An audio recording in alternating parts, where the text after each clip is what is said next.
Assalamualaikum warahmatullahi wabarakatuh. Alhamdulillah wassalatu wassalamu ala Rasulillah wa ala alihi wa ashabihi wa tabi'ina lahum bi ihsanin ila yaumiddin, amma ba'd. Para pelajar yang dirahmati oleh Allah sekalian, pertamanya kita bersyukur kepada Allah Subhanahu wa taala di atas limpah kurnianya kita dapat meneruskan sesi pembelajaran kita ini walaupun dalam suasana PKP ini. InsyaAllah semoga para pelajar terus bersemangat untuk menerima ilmu dan beramal dengan ilmu tersebut, kerana kita adalah hamba Allah Subhanahu wa taala yang dijanjikan syurga bila mana kita berbuat dengan sesuatu yang baik di sisi Allah Subhanahu wa taala. Baik, pada hari ini kita adalah pelajaran ibadah. Pelajar tahun 5 pelajaran ibadah. Kita telah belajar habis dan kita masuk pada perbincangan soalan-soalan UPKK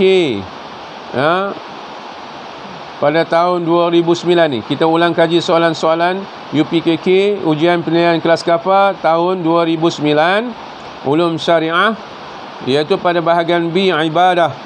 Dan kita telah sampai kepada soalan yang ke-38. Soalan yang ke-38 pada muka surat 1 tu. Pelajar-pelajar boleh buka muka surat yang pada helaian-helaian terakhir daripada buku ibadah tahun 5 ini, iaitu soalan yang ke-38, apa hukum melakukan solat jenazah? Hukum melakukan solat jenazah. Baik. Solat jenazah ialah solat yang dilakukan ke atas orang yang telah mati. Itu jenazah, makna orang mati. Baik, bila matinya seorang anak Adam, yang beragama Islam, bila matinya manusia, anak Adam ini, anak cucu Adam ini, manusia yang beragama Islam, diwajibkan ke atasnya untuk dilakukan oleh orang yang hidup. Bila mati seseorang, orang yang hidup wajib melakukannya dengan 4 perkara. Wajib di sini ialah fardu kifayah. Wajib di sini wajib ke atas orang yang hidup untuk melaksanakan 4 perkara ke atas seseorang yang telah meninggal dunia. Yang pertama, dia wajib atas orang yang hidup itu memandikan jenazah tersebut, orang yang mati tersebut, memandikannya. Yang kedua, mengkafankannya, maknanya membaluti dengan kain selepas dimandikan. Yang ketiga, menyembahyangkannya, sembahyangkan jenazah tersebut selepas dikafankan, dimandi dan selepas dikafankan. Kemudian selepas disembahyangkan perlu dikebumikan, ditanam mayat tersebut ataupun jenazah tersebut. Ini 4 perkara yang perlu dilaksanakan oleh orang yang hidup ke atas orang yang mati. 4 perkara ini kita kena ingat. Itu hukumnya adalah fardu kifayah. Apa maksud fardu kifayah ni? Maknanya kewajipan yang terputus apabila telah ada orang lain melaksanakan kewajipan tersebut. Maknanya selagi mana tidak ada orang melaksanakan kewajipan 4 perkara yang kita sebut tadi, mana memandikan memandikan jenazah, kemudian mengkafankan jenazah, menyemayangkan jenazah dan menanam jenazah tersebut. Kalau tidak ada orang, maknanya wajib ke atas kita untuk melaksanakannya.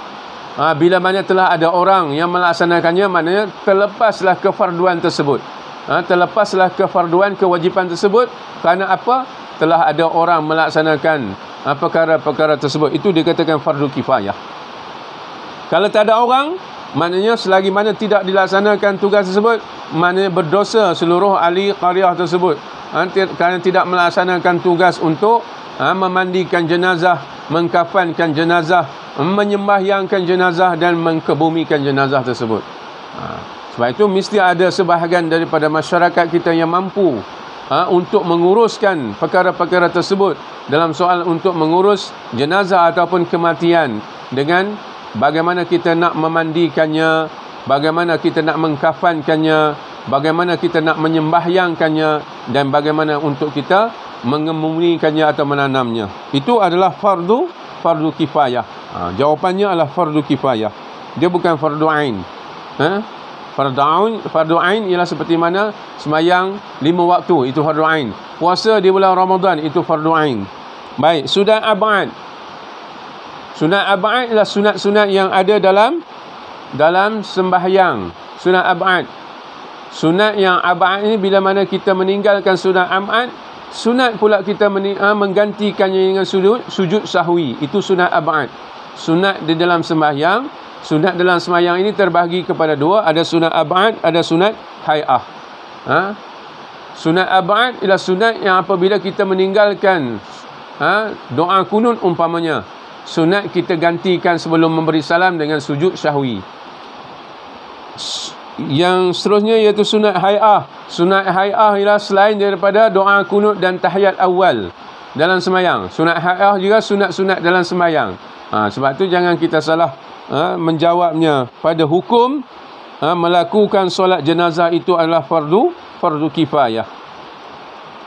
Baik, kita masuk kepada soalan yang ke-39, iaitu manakah syarat sah puasa?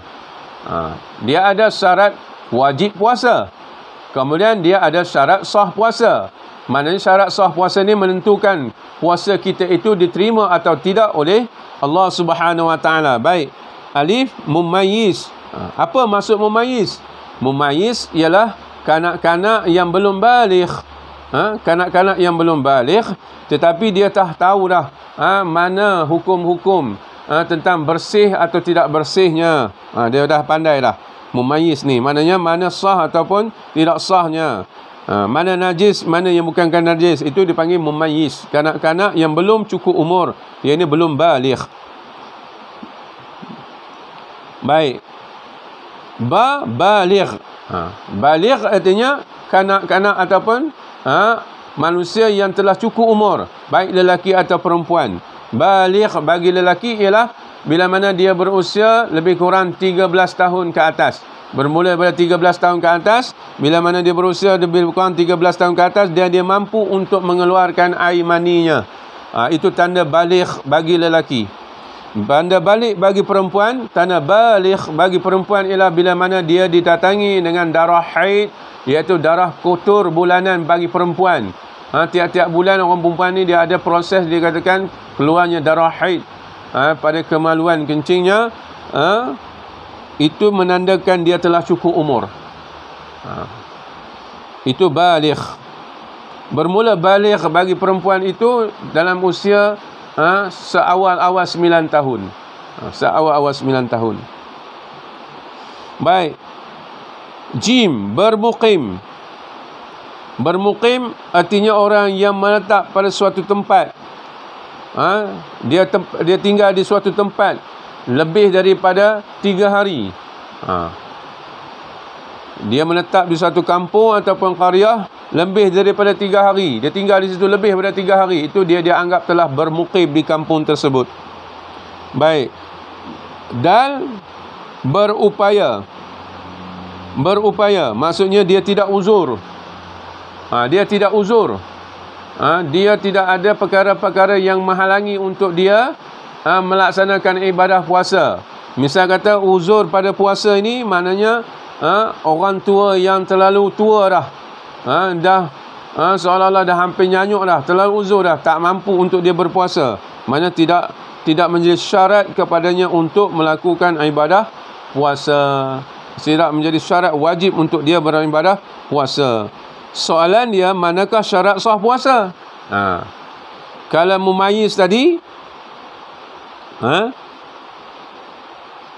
kalau mumayyiz tadi, adakah dia syarat sah puasa ataupun syarat puasa, syarat wajib puasa?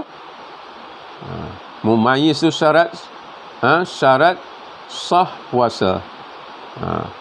Baligh itu syarat wajib puasa. Baligh adalah syarat wajib puasa. Bermukim artinya orang yang menetap di satu tempat, itu juga orang yang syarat wajib puasa.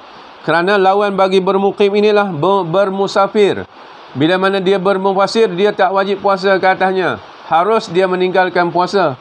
Orang yang musafir dia boleh meninggalkan puasa. Kalau dia bermukim, wajib ke atasnya berpuasa. Jadi soalan kita, manakah syarat sah puasa?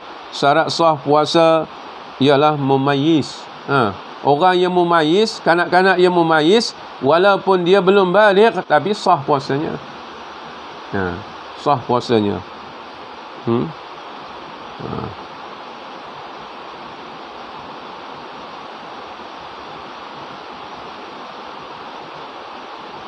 Baligh, kita sebut tadi, baligh adalah syarat wajib puasa. Bermukim adalah syarat wajib berpuasa. Berupaya adalah syarat wajib berpuasa. Mumayyiz adalah syarat sah berpuasa. Baik, saya rasa cukuplah sekadar itu untuk perbincangan kita pada hari ini. Semoga apa yang kita perbincangkan ini lebih membawa kepada kita memahami sepenuhnya di atas perkara apa yang kita pelajari berhubung dengan masalah ibadah ini, insya-Allah. Sekadar itu dulu perbincangan kita, insya-Allah kita akan sambung lagi. Wabillahi taufiq wal hidayah. Wassalamualaikum warahmatullahi wabarakatuh.